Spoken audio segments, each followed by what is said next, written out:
The Lives of the Saints by Father Alban Butler. January 12th. Saint Benedict, Biscop, commonly called Bennet.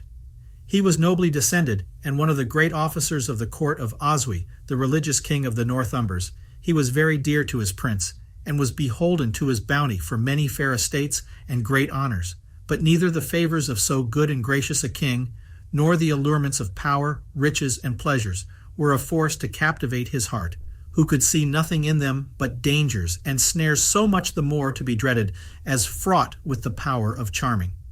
At the age therefore of 25, an age that affords the greatest relish for pleasure, he bid adieu to the world, made a journey of devotion to Rome, and at his return devoted him wholly to the studies of the Scriptures and other holy exercises. Sometime after his return to England, Alcfrid, son of King Oswy, being desirous to make a pilgrimage to the shrines of the apostles, engaged Biscop to bear him company to Rome. The king prevented his son's journey. Nevertheless, our saint traveled thither a second time, burning with an earnest desire of improving himself in the knowledge of divine things and in the love of God. From Rome he went to the great monastery of Lerins, then renowned for its regular discipline. There he took the monastic habit and spent 2 years in the most exact observance of the rule and penetrated in every exercise with its true spirit. After this he returned to Rome, where he received an order of Pope Vitalian to accompany St. Theodorus, Archbishop of Canterbury, and St. Adrian to England. When he arrived at Canterbury, St. Theodorus committed to him the care of the monastery of Saints Peter and Paul, near that city, which abbacy he resigned to St. Adrian upon his arrival in England. St. Bennet stayed about 2 years in Kent, giving himself up to religious exercises and sacred studies, under the discipline of those two excellent persons.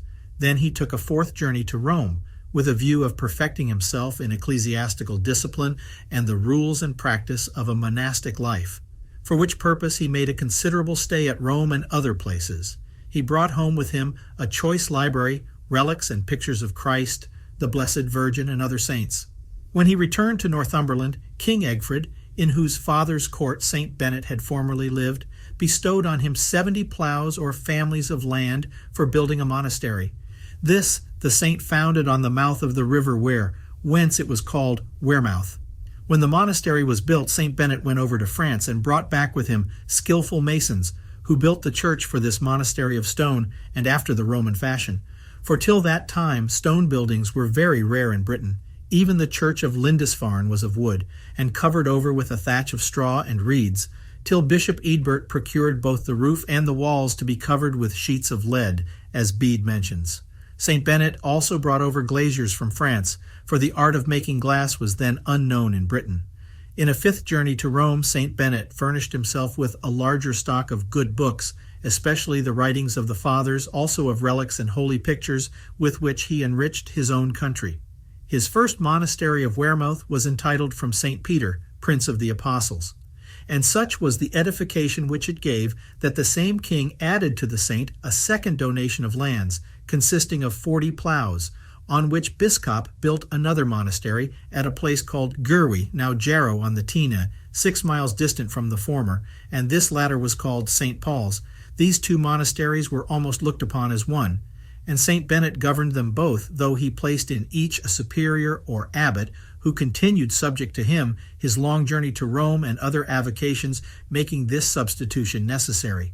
In the church of St. Peter at Wearmouth he placed the pictures of the Blessed Virgin, the 12 apostles, the history of the gospel, and the visions in the revelation of St. John. That of St. Paul's at Jarrow he adorned with other pictures, disposed in such manner as to represent the harmony between the Old and New Testament, and the conformity of the figures in one to the reality in the other. Thus Isaac carrying the wood which was to be employed in the sacrifice of himself was explained by Jesus Christ carrying his cross on which he was to finish his sacrifice, and the brazen serpent was illustrated by our Savior's crucifixion. With these pictures and many books and relics, St. Bennet brought from Rome in his last voyage John, abbot of St. Martin's Ess, precentor in St. Peter's Church, whom he prevailed with Pope Agatho to send with him, and whom he placed at Wearmouth to instruct perfectly his monks in the Gregorian notes and Roman ceremonies for singing the divine office. Easterwin, a kinsman of St. Bennet, and formerly an officer in the king's court before he became a monk, was chosen abbot before our saint set out for Rome, and in that station behaved always as the meanest person in the house. For though he was eminently adorned with all virtues, humility, mildness, and devotion seemed always the most eminent part of his character. This holy man died on the 6th of March, when he was but 36 years old, and had been 4 years abbot, while St. Bennet was absent in the last journey to Rome. The monks chose in his place St. Siegfried, a deacon, a man of equal gravity and meekness, who soon after fell into a lingering decay, under which he suffered violent pains in his lungs and bowels.